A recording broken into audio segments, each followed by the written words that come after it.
وصار الدمع يجري يا إلهي خذ. الحمد لله والصلاة والسلام على رسول الله. حياكم الله وبياكم وسددني الله وإياكم على الخير والهدى ما حيينا، وأسأله بمنه وكرمه أن يجعلني وإياكم من أهل العلم والقرآن تدبرا وفقها، إنه على كل شيء قدير وبالإجابة جدير. أيها الإخوة الكرام، أقوم بين أيديكم ولست بخيركم. Ana tegak di sini di hadapan bapak-bapak dan ibu-ibu semua, bukan berarti ana yang terbaik, la, wallahi la. Akan tapi sebagaimana yang disabdakan oleh Rasul sallallahu alaihi wasallam, hakul muslim 'alal muslimi sittun. Ada hak muslim terhadap muslim yang lainnya. Salah satunya adalah idza stansahaka fansah lahu. Kalau engkau dimintai nasihat, maka nasihatilah. Wallahi jangan bakhil. Walaupun di sini kita banyak kurangnya, walaupun di sini kita banyak alfanya, akan tapi yang namanya berbagi kebaikan, berbagi nasihat adalah kebaikan yang Allah Subhanahu wa taala inginkan untuk kita semua. Ayyuhal ikhwatul kiram, nasihat ini ana berikan untuk diri ana pribadi dan juga untuk seluruh kaum muslimin dan muslimat, terkhusus untuk kawan ana Ustadz Syukur dan juga untuk Nadia, insyaallah subhanahu wa ta'ala. Ayyuhal ikhwatul kiram, yang namanya rumah tangga wallahi tidak ada kesempurnaan di situ. Sebagaimana kata pepatah, tak ada gading yang tak retak, pasti ada alfanya, pasti ada celahnya. Akan tapi bagaimana kita selaku laki-laki menjadi libas bagi wanita, menjadi pakaian yang nutup aurat istri-istri kita, yang menutup kesalahan istri-istri kita. Dan begitu pula bagaimana seorang wanita menjadi libas untuk para laki-laki. Ketika laki-laki suaminya ada salah, dia tutup serapat-rapatnya. Ayyuhal ikhwatul kiram, banyak dari kita ketika umur pernikahan udah mulai tua, banyak ancaman-ancaman dan tantangan-tantangan ketika ada salah dari salah satu pihak. Semisal seorang wanita atau seorang istri mengatakan, menantang suaminya, dia mengatakan, "Mas, kalau kamu jantan ceraikan saya." Na'udzubillah. Sebaliknya banyak para suami ketika dimakan oleh umur pernikahan, dia mengatakan, "Dek, nyesel mas nikah sama kamu." Ayyuhal ikhwatul kiram, ucapan itu adalah sesuatu hal yang paling disenangi oleh iblis. Ketika kita ucapkan hal tersebut, iblis yang di pojok ujung sana, dia senang sekali mendengarkan ucapan tersebut. Dan hal ini sebagaimana yang disabdakan oleh Rasul kita Muhammad sallallahu alaihi wasallam, "Inna iblisa yada'u arsyahu 'alal ma'." Sesungguhnya iblis meletakkan singgasana jauh di atas lautan. Dia sakit kalau hidup bersama manusia. Naam, di situ ada suara azan, di situ ada sholat-sholat ditegakkan, dan juga iqamat-iqamat dikumandangkan. Dan syaitan iblis terutama tidak tahan, dia memojok jauh di penjuru bumi. Tapi ingat, yang dia lakukan adalah sebagaimana sabda Nabi kita Muhammad sallallahu alaihi wasallam, "Tsumma yab'atsu saraya." Tapi dia tidak diam. Dia mengirimkan pasukan-pasukannya. Tujuannya untuk memisahkan antara suami dan istri, antara seseorang dengan kawannya, antara anak dan bapaknya. Terus seperti itu. Salah satu pasukan mengatakan, "Ya iblis, laqad fa'altu kadza wa kadza." Wahai iblis, aku telah melakukan hal ini dan hal itu. Iblis mengatakan, "Wallahi ma sana'ta syai'an." Engkau enggak berbuat apapun.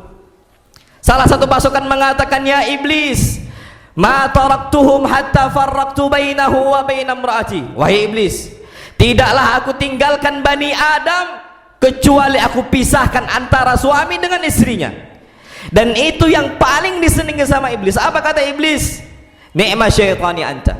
Sebaik-baik syaitan adalah engkau. Dan itu tujuan iblis laknatullahi alaih. Maka dari itu ayyuhal ikhwatul kiram, kita perlu tahu bahwasanya yang namanya rumah tangga nanti itu harus bisa saling memaafkan, harus bisa saling mencari keutamaan di antara yang lainnya. Dan itulah yang dikatakan oleh Rasul sallallahu alaihi wasallam, kalau kita nih seorang laki-laki tidak suka dengan perangai istri, jangan dibesar-besarkan. Bukankah Nabi sallallahu alaihi wasallam telah bersabda, la yafraq mu'minun mu'minah, jangan seorang mukmin, seorang laki-laki yang beriman, dia membenci istrinya terlalu berlebihanlah. Apa kata beliau? In kariha minha khuluqan radiya minha akhar. Kalau dia benci dengan satu perangai istrinya, bukankah ada banyak akhlak istrinya yang dia senang? Kenapa kita itu lihat kekurangan istri kita? Kenapa kita nggak melihat kebanyakan yang mana seluruh akhlak-akhlak ke istri kita adalah akhlak-akhlak yang baik? Begitu juga untuk para wanita, ingat keutamaan suami itu besar. Jangan sampai ditinggalkan walaupun cuma 1 detik. Allah Subhanahu wa taala berfirman, "Wala tansaul fadla bainakum." Jangan lupakan keutamaan sesama kalian ayyuhal ikhwatul kiram. Itu wasiat datang dari Allah Subhanahu wa taala min fauqi sab'i samawat. Dari langit yang paling 7 di atas arsy-Nya. Allah turunkan, Allah abadikan untuk kita semua, khususnya suami dan istri. Wala tansaul fadla bainakum. Jangan lupakan kebaikan dan keutamaan yang ada pada pasangan kalian ayyuhal ikhwatul kiram. Maka dari itu, kapan ada salah, tahan emosi, tahan lisan, tahan tangan. Ayyuhal ikhwatul kiram, wibawa seorang suami bukan pada kekuatannya, wibawa seorang suami bukan pada celaannya untuk istrinya. Kapan istrinya salah, main tangan. Betapa banyak wallahi umat Islam melukai istrinya dengan cara yang paling gampang sekali, yang mana dia nggak pernah mukul orang lain, tapi dia pukul istrinya. Jangan dikira Allah tidak nanya kita. Istri kita bukan milik kita secara mutlak, lah. Mereka milik Allah, dan Allah akan tanyakan semuanya untuk kita. Nabi kita Muhammad sallallahu alaihi wasallam bersabda, "Awwalu ma yuqda bainan nasi fid dima." Pertama kali yang Allah tanyakan sesama manusia urusan darah. Berapa kali kita pukul istri-istri kita, Pak, sampai merah? Darahnya sampai membeku biru, jangan dikira tidak ditanya. Allah akan tanya untuk kita, dan kita pemimpin, na'am. Allah Subhanahu wa taala ingatkan kita semua sebagaimana yang disabdakan oleh Nabi kita Muhammad sallallahu alaihi wasallam, kullukum ra'in wa kullukum mas'ulun an ra'iyati. Semua kalian itu pemimpin, tapi ingat, kepemimpinan kalian di dunia akan ditanyakan oleh Allah Subhanahu wa taala pada akhirat nanti. Maka dari itu ayyuhal ikhwatul kiram, untuk para wanita, bijaklah untuk gampang meminta maaf kepada suami, hatta walaupun suami yang salah, na'am. Ibu-ibu perhatikan, Bu, kapan ibu-ibu salah, terutama nanti untuk Nadia. Kalau seandainya ada salah ataupun suami yang salah, tetap minta dulu maaf dari suami. Naam. Dan itu adalah sebaik-baik wanita penduduk surga nanti ayyuhal ikhwatul kiram. Sebagaimana sabda Nabi kita Muhammad sallallahu alaihi wasallam, "Ala ukhbirukum binisaikum fil jannah." Maukah aku kabarkan tentang wanita yang paling baik dari wanita penduduk surga? Beliau mengatakan, al-wadud, al-walud, wanita yang subur, wanita yang dia itu penyayang, allati idza zulimat au zalamat, yang mana kalau dia menyakiti suaminya atau disakiti oleh suaminya, dia akan meminta maaf. Dia mengatakan, hadhihi yadi fi yadik, ini adalah tanganku, Mas, ada di tangan engkau. Aku nggak bisa tidur sampai engkau maafkan aku. itu adalah wanita yang paling baik nanti di surga nanti ayyuhal ikhwatul kiram. Maka dari itu ingat, jangan sampai para wanita nunda untuk minta maaf. Dan pun kalau seandainya wanita tidak minta maaf, apa susahnya kita laki-laki untuk minta maaf ayyuhal ikhwatul kiram? Apa susahnya? Ketika kita memulai minta maaf, tunjukkan nanti dia akan ngikuti kita. Naam. Salah istri kita, naam salah istri kita. Apa salahnya kita untuk memulai? Bukankah Nabi kita Muhammad sallallahu alaihi wasallam ketika itu mengatakan dalam sebuah hadis Rasulullah SAW, awala adullukum, tidakkah aku mau tunjukkan kepada salah seorang kalian, kalau kalian lakukan amalan ini tahabbtum, kalian akan saling mencintai. Afshus salama bainakum, tebar salam sesama kalian. Apa kata Nabi? Wa khairuhum alladzi bada'a bisalam. Kalau ada dua orang saling bertengkar, orang yang paling baik adalah orang yang pertama kali memulai salam. Maksudnya kita mulai obrolan dengan istri kita. Kita katakan kalau abang nih ada salah, kalau mas nih ada salah, kalau kakak nih ada salah, tolong maafkan dek. Kakak ini adalah manusia yang tak sempurna, pasti banyak salahnya, pasti banyak alfanya. Kemudian antum masukkan nasihat-nasihat di situ ayyuhal ikhwatul kiram. Kemudian juga yang perlu kita ketahui dalam rumah tangga, ingat, kita perlu mengetahui bahwasanya rumah tangga kita harus dibimbing di atas syariat Nabi kita Muhammad sallallahu alaihi wasallam. Syi'tum am abaitum, kita senang ataupun kita tidak senang, selama syariat Nabi kita Muhammad sallallahu alaihi wasallam ditolak, maka di situ tidak akan ada keberkahan sampai hari kiamat nanti ayyuhal ikhwatul kiram.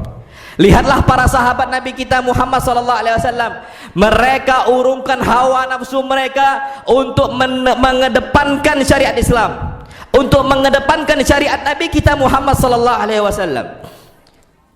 Ana akan ambil satu kisah ayyuhal ikhwatul kiram, yakni kisah Julaibib. Julaibib ini adalah salah seorang laki-laki ketika itu belum menikah. Dia adalah seorang laki-laki yang tidak tampan, bukan orang yang kaya, bukan orang yang terpandang lah, bukan termasuk orang-orang yang gagah bermain bersama pasukan Islam, tidak. Apa kata Abu Barzah al-Aslami? Anna Julaibiban kana imra'an yadkhulu 'alan nisa wa yamurru bihinna. Julaibib ini mainnya sama para wanita, anak-anak kecil. Itu main sama para wanita. Bukan orang yang terpandang Julaibib ini. Dan tidurnya di mana ayyuhal ikhwatul kiram? Di pinggir jalan, tidak pernah tidur di kasurnya. Tidak ada rumah sama sekali Julaibib. Rasul sallallahu alaihi wasallam adalah seseorang yang paling perhatian dengan umatnya. Wallahi, kalau kita hidup di zaman Nabi kita Muhammad SAW, pasti kita akan merasakan bagaimana rahmat beliau langsung untuk kita. Nabi SAW melihat kehidupan Julaibib adalah kehidupan pemuda yang kasihan. Nabi SAW menawarkan Julaibib, ala tankih ya Julaibib, maukah engkau menikah wahai Julaibib? Apa kata Julaibib? Ya Rasulullah, wahai Rasul SAW, wanita mana yang mau sama saya? Dan laki-laki mana yang mau nikahkan putrinya dengan saya ya Rasulullah SAW? Abu Barzah ketika itu al-Aslami mengatakan, dia mengatakan untuk istri-istrinya, dia mengatakan untuk anak-anaknya, dia mengatakan la yadkhulanna alaikum Julaibib wala in fa'altum la sana'tu kadza wa kadza. Jangan sekali-kali Julaibib masuk ke rumah kita. Kalau masuk sesekali main sama anak-anak perempuan kita, aku akan hukum kalian semua. Tidak ada yang mau berteman dengan Julaibib. Oh, kan bukan orang yang terpandang ayyuhal ikhwatul kiram. Akan tapi Rasulullah sallallahu alaihi wasallam ketika itu menawarkan dengan seseorang minal ansor, dari kalangan ansor. Rasul sallallahu alaihi wasallam mengatakan, beliau sallallahu alaihi wasallam mengatakan, zawwisni ibnatak, wahai fulan, kasih putri engkau untukku agar dinikahi. Laki-laki Ansor ini mengatakan, na'am ya Rasulullah wa karamah wa nu'mata ainayya. Iya wahai Rasul, ambil saja putriku untuk engkau. Ini adalah sebuah kemuliaan dan penyejuk mata wahai Rasulullah. Apa kata Rasul? Walakin la uridu hali nafsi. Aku enggak ingin untuk nikahin dia. Bukan aku yang mau nikahin putri engkau. Apa kata laki-laki Ansar ini? Kemudian untuk siapa wahai Rasul kalau bukan engkau? Li Julaibib. Tapi untuk siapa? Julaibib. Apa kata laki-laki Ansar ini? Ya Rasulullah, idan usyawiru ummaha. Kalau gini aku musyawarah dulu dengan istriku. Minta apa? Minta pendapat. Kalau Rasul yang nikahin ini putri, aku mau. Coba, Masya Allah. Baliklah dia. Rasul diamkan. Silahkan pulang. Kabarkan kepada istri engkau. Ketika pulang dia mengatakan, wahai istriku, sesungguhnya Rasulullah SAW meminta putri kita untuk dinikahi. Apa kata istrinya? Na'am wa karamah wa nu'mata ainayya. Iya, kasih saja, itu sebuah kenikmatan besar, jangan ditunda lagi. Apa kata suaminya? Tapi bukan Rasul yang nikahi. Kemudian siapa? Dia mengatakan Julaibib. Apa kata istrinya? Julaibib ini idih Julaibib katanya. Ini apa? Julaibib. Penghinaan untuk siapa? Untuk Julaibib. Perendahan untuk Julaibib. Ketika itu Pak, suaminya hendak membuka pintu rumah, mau keluar, mau mengabarkan bahwasanya putriku jangan dinikahi dengan Julaibib. Ketika mau buka pintu, anaknya keluar rumah, dia mengatakan, man khatabani ilaikuma. Wahai ayah dan wahai ibuku, siapa yang melamar aku melalui kalian berdua? Ibunya mengatakan Julaibib. Si Julaibib. Apa kata putrinya? Atarudduna amra Rasulillah SAW. Engkau mau tolak tawaran Rasul SAW? Rudduni ilaih. Bawa aku ke Rasul SAW. Nikahkan saya dengan Julaibib. Fa wallahi fa innahu lam yudayyi'ni. Demi Allah, tawaran Rasul SAW, Rasul SAW tidak bakal pernah nyanyiakan aku walaupun cuma sedetik pun. Rudduni ilaih. Bawa aku kepada Julaibib. Seorang ayah cuma bawa anaknya. Dia mengatakan, sya'nuka ya Rasulullah. Terserah engkau wahai Rasul, silahkan nikahkan dengan Julaibib. Nikahlah mereka berdua. Fanada Rasulullah sallallahu alaihi wasallam anjahidu. Rasul mengumumkan perang. Beliau sallallahu alaihi wasallam mengumumkan jihad. Di malam pertama Julaibib ia mengatakan untuk istrinya, aku akan perang bersama Rasul sallallahu alaihi wasallam. Dia mengatakan kepada Rasul, labbaika wa sa'daika ya Rasulullah. Aku tunduk kepada engkau wahai Rasul sallallahu alaihi wasallam. Siapa iman kita seperti imannya Julaibib? Orang yang dia itu tidak terpandang, bukan seorang pasukan besar, bukan orang terlatih untuk berperang. Tapi kapan dipanggil jihad oleh Rasul sallallahu alaihi wasallam, dia mengatakan labbaika ya Rasulullah. Aku siap memenuhi undangan engkau wahai Rasul sallallahu alaihi wasallam. Berangkatlah Julaibib bersama Rasul sallallahu alaihi wasallam. Dan habis peperangan Allah Subhanahu wa taala takdirkan Rasulullah sallallahu alaihi wasallam tidak melihat Julaibib. Rasul mencari kemana-mana. Kepada setiap pasukan Rasul cari. Rasul bertanya, atafkiduna min ahadin? Wahai kalian, apakah kalian kehilangan seseorang? Na'am ya Rasulullah, nafkidu fulanan wa fulanan wa fulan. Kami kehilangan si fulan, kami kehilangan si fulan, kami kehilangan si fulan. Rasul pun cuma terdiam, tidak disebutkan Julaibib. Rasul nanya kepada pasukan yang kedua, atafkiduna ahada? Apakah kalian kehilangan seseorang? Naam ya Rasulullah, faqadna fulanan wa fulanan wa fulan. Kami kehilangan si fulan, kami kehilangan si fulan, kami kehilangan si fulan. Sampai pasukan yang ketiga, ternyata tidak pula Julaibib yang disebutkan. Apa kata Rasul sallallahu alaihi wasallam dalam keadaan menangis khawatir? Beliau mengatakan, walakin faqadtu Julaibiban utlubuhu fil qatla. Akan tapi aku kehilangan Julaibib. Tolong carikan Julaibib di tempat orang-orang yang terbunuh. Dicarilah oleh para pasukan kaum muslimin. dan ternyata dijumpai oleh para pasukan. Julaibib pun meninggal di samping 7 jasad orang kafir. Ketika itu Rasulullah SAW cuman menangis melihat Julaibib sudah terbaring, tidak lagi hidup di hadapan Rasulullah SAW. Apa kata Rasul? Mengatakan qatalahum thumma qatalu. Julaibib yang kalian hinakan membunuh 7 orang kafir, lantas ia pun terbunuh. Qatalahum thumma qatalu. Julaibib membunuh 7 orang, yang mana kalian hinakan Julaibib. Ternyata 7 orang kafir bisa mati di tangannya Julaibib, akan tapi dia tidak tahan, kemudian dia meninggal. Antum tahu apa yang dilakukan oleh Rasul sallallahu alaihi wasallam? Rasul sallallahu alaihi wasallam menggendong Julaibib.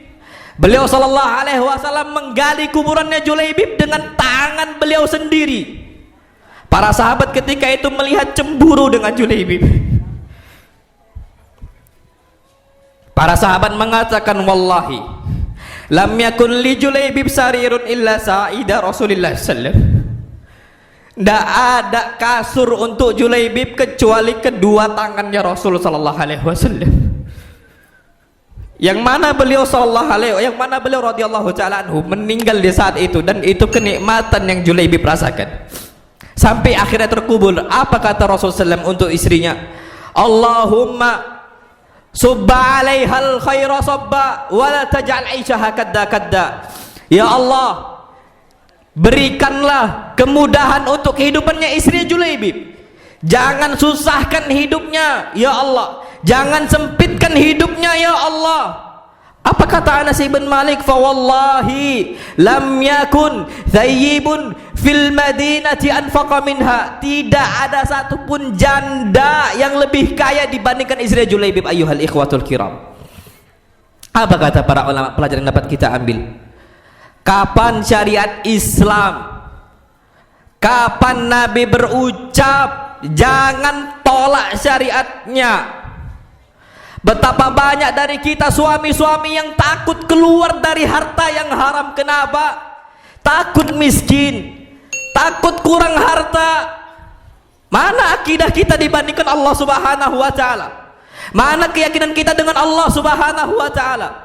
Bukankah Allah Ar-Razzaq? Bukankah Allah Subhanahu wa ta'ala pemberi rezeki? Kenapa kita takut, ayyuhal ikhwatul kiram? Untuk para ibu-ibu, jangan utamakan hawa nafsu. Kapan syariat Nabi kita Muhammad sallallahu alaihi wasallam sudah ditegakkan, tunduk sama Nabi sallallahu alaihi wasallam. Jangan tolak. Coba kita itu latihan sebagaimana istrinya Julaibib mengatakan, atarutuna amra Rasulillah. Kalian mau tolak tawaran Rasul? Rasul enggak memerintahkan, Rasul menawarkan saja. Kalau ditolak enggak dosa. Tapi pelajaran yang kita ambil dari sahabiyah, wanita sahabat Nabi kita Muhammad SAW, enggak pernah mendahulukan hawa nafsu. Tampan bukanlah sahabat yang tampan, kaya bukanlah sahabat yang kaya, ayyuhal ikhwatul kiram. Ingat, kita ini di atas kapal di sebuah lautan yang ombaknya betul-betul kencang, ombaknya yang betul-betul keras. Kalau kita tidak kendalikan dengan Al-Quran dan sunnah Nabi kita Muhammad SAW, habis. Ibu-ibu ketika mendapati suaminya tidak lagi sholat di masjid, ingatkan, mas, bukan saya yang memerintahkan, Nabi kita yang memerintahkan. Antum ketika melihat ibu-ibu istri-istri kita nih tidak sholat, ingatkan, sampaikan. Dek, kita tidak pernah tahu hidup sampai kapan bersama di dunia. Tapi yang pasti, surga itu imam menggabungkan kita atau memisahkan kita. Kalau kita ingin bergabung di surga, sholatlah kita. Syariat Nabi kita Muhammad SAW yang pertama yang kita hendak lakukan, ayyuhal ikhwatul kiram. Maka dari itu hawa-hawa nafsu kita tundukkan semua di atas syariat Nabi kita Muhammad SAW. Kapan antum udah mulai marah, kapan ada cekcok, wallahi keluar kita sebagai laki-laki. Tidak ada masalah kita ke masjid. Ada masalah apapun, berangkat kita ke masjid. Jumpai Allah Subhanahu wa ta'ala. Pintu Allah tidak pernah tertutup, jangan diketuk. ketuk pintu Allah, tidak pernah ketutup. Apa susah kita menghamparkan sejadah? Apa susah kita menghamparkan sajad untuk Allah Subhanahu wa taala? Dan kita ucapkan semua hal yang menimpa kita, kita adukan kepada Allah Subhanahu wa taala. Bukankah Allah telah berfirman tentang ucapan Yakub, innama ashku bathi wa huzni ilallah. Aku cuman ngeluh kepada Allah saja. Ibu-ibu dengarkan, bapak-bapak dengarkan, jangan curhatkan kepada banyak orang tentang rumah tangga. Jangan buka opini masyarakat masuk ke rumah tangga kita, wallahi la. Kapan antum ada sebuah masalah dengan istri, ingat antum libas, antum pakaian. Nggak usah antum bela diri ayyuhal ikhwatul kiram. Dan wanita nggak usah ceritakan semua apapun yang terjadi. Cukup Allah saja yang kita curhatkan. Cukup Allah saja yang kita adukan ayyuhal ikhwatul kiram. Maka dari itu ingat, ketika kita terjadi ada sebuah masalah, sebagaimana yang diucapkan oleh Hudzaifah radhiyallahu taala anhu, kana Rasulullah sallallahu alaihi wasallam idza hazabahu amrun shalla. Nabi kalau ditimpa masalah, beliau salat, ngadu sama Allah. Tapi Pak, Masya Allah, jangan antum suudzon. Kapan orang rajin ke masjid, ada masalah nih dengan istrinya. Jangan. Kita tidak usah suudzon. Justru semua hal, apakah kita ini ditimpa musibah ataukah tidak ditimpa musibah, dekat sama Allah. Kalau kita bisa dekat dengan anak kita, kalau kita bisa dekat dengan bapak kita, masa kita tidak bisa dekat dengan Allah?